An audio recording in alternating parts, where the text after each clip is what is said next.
एक राज्य में एक बहुत ही धनी सेठ रहा करता था।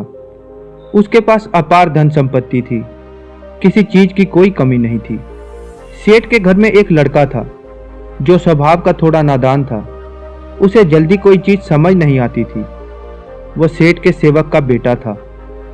सेठ और उसकी पत्नी की कोई संतान नहीं थी। इसी वजह से वह सेवक के बेटे को बहुत मानते थे।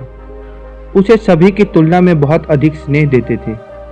सेठ के घर में पूरी आज़ादी से रहने का उसे अधिकार था। वो जहाँ चाहे वहाँ जा सकता था, जहाँ चाहे बैठ सकता था, जो चाहे खा सकता था। किंतु उसके भीतर नासमझी इतनी थी कि वो कब क्या कर दे वो स्वयं भी नहीं जानता था। सेठ के अन्य सेवक हमेशा सेठ से कहा करते कि सेठ जी, आप इस लड़के को दूर रखिए, ये आपको किसी दिन नुकसान पहुंचा सकता है। इसकी नासमझी इतनी है कि ये आते जाते लोगों पर पत्थर फेंक देता है, जिसकी वजह से उन्हें चोट लग जाती है और ये हंसता है। भला इस पागल को आप घर में क्यों रख रहे हो? ये सुन सेठ अक्सर इस बात को अनदेखा कर देते। सेठ सोचता कि ये तो अभी बच्चा है, बड़ा होकर खुद ही समझदार हो जाएगा।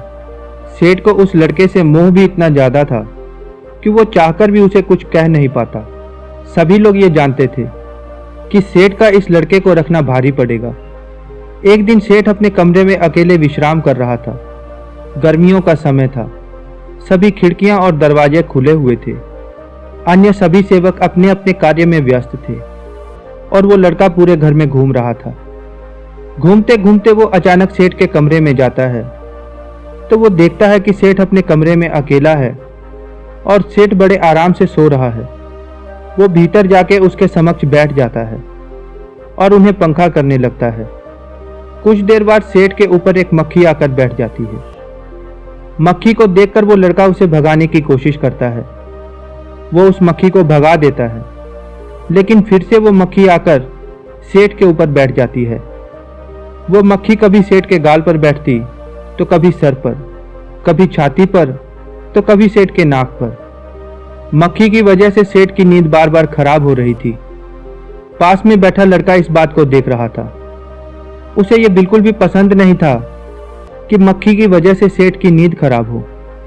वो बार बार फूंक मारकर मक्खी को उड़ाने की कोशिश करता, लेकिन वो जितनी बार फूंक मारता उसके फूंकने से मक्खी उड़ तो जाती, लेकिन घूमकर फिर से सेठ के ऊपर आकर बैठ जाती। ये सब देखकर लड़का बहुत परेशान हो गया। उसने मक्खी को मारने का मन बनाया। उसने हाथ से कई बार मक्खी को मारने की कोशिश की, लेकिन वो इसमें असफल रहा। अंत में उसने मक्खी के बैठने का इंतजार किया। वो पागल नादान लड़का ये समझ नहीं पा रहा था कि वो इतनी देर से एक छोटी सी मक्खी से उलझा हुआ है, वो स्वयं ही चली जाएगी। लेकिन लड़का इतना नहीं सोचता है। वो बार बार मक्खी को मारकर भगा रहा था। अंत में वो क्रोध में आकर सेठ के कमरे में रखी एक तलवार को निकाल कर ले आता है और उस क्षण का इंतजार करने लगता है जब वो मक्खी कहीं बैठे। वो उस मक्खी को खत्म करने के उद्देश्य से तलवार लेकर आया था। मक्खी जैसे ही सेठ के हाथ पर बैठती है, वो लड़का तलवार से उस पर हमला कर देता है। देखते ही देखते सेठ के हाथ के 2 टुकड़े हो जाते हैं। मक्खी का तो कुछ नहीं होता, मक्खी वहां से उड़ जाती है, लेकिन सेठ के हाथ के 2 टुकड़े हो जाते हैं। सेठ जोर से चिल्लाकर उठता है। सेठ की आवाज पर सब भागकर आते हैं और ये दृश्य देखकर सभी सन्न रह जाते हैं। पीड़ा में सेठ क्रोध में लड़के के हाथ में तलवार देखकर उसका हाथ काटने का कारण पूछता है। तब वो लड़का सारी बात बता देता है। उस लड़के की बातें सुनकर सभी लोग और भी अधिक आश्चर्यचकित हो जाते हैं। उस लड़के की मूर्खता के कारण, जो कि एक छोटी सी मक्खी से उलझ गया था, उसने सेठ का हाथ काटकर उसका सबसे बड़ा नुकसान कर दिया था। सभी उस लड़के को बहुत बुरा भला कह रहे थे और सेठ से भी कह रहे थे कि किसी व्यक्ति को उतना ही शय देना चाहिए जितनी उसकी जरूरत हो। हद से अधिक लाड प्यार करने से स्वयं का ही नुकसान हो जाता है, जो कभी भी ठीक नहीं किया जा सकता। सभी सेवक कहते हैं कि सेठ जी, हमने तो आपसे कहा था कि इस मूर्ख से इतना स्नेह ठीक नहीं है।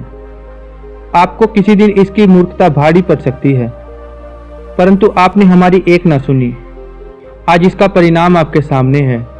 सेठ को उसकी भूल का एहसास होता है कि उसे समय रहते सबकी बात को सुन लेना चाहिए था।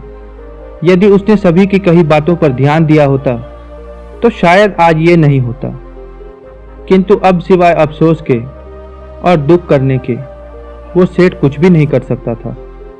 दोस्तों, हमें भी अपने जीवन के निर्णयों को खुद की सूझबूझ से ही सोच विचार के करना चाहिए।